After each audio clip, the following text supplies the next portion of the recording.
Ibinahagi ng kampo ni Filipino boxing champion Pedro Taduran na isang bagay lamang ang kinakailangan nila upang makauwi ng bansa hawak ang IBF minimum weight crown. Kung ano ito, alamin sa report ng aking teammate na si Paulo Salamatin. Plano ni reigning International Boxing Federation o IBF Minimum Weight World Champion Pedro Taduran na ulitin ang nakarang resulta ng kanilang unang laban kontra sa dating kampyon at Japanese boxer na si Ginjiro Shigeoka, kung saan nanalo ang Pinoy via technical knockout noong nakarang taon.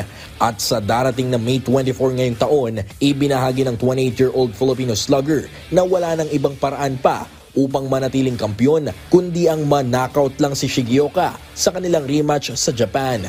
Sa naganap na Philippine Sports Writers Association Forum kamakailan sa Maynila, ito mismo ang ibinahagi ng head coach ni Taduran na si Carl Peñalosa Jr.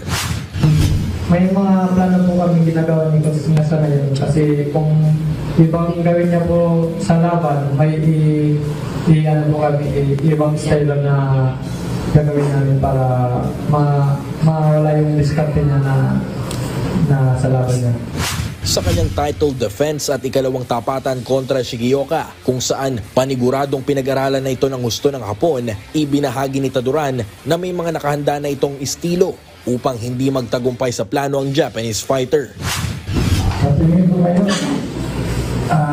tagpo tinik. Kailangan namin i-knock-out din siya, knock-out namin. Para sure ang panalo.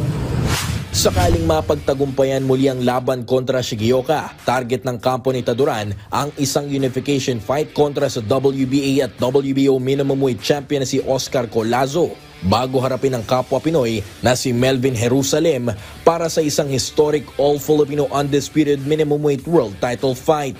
Paulo Salamatin para sa Atletang Pilipino, para sa Bagong Pilipinas.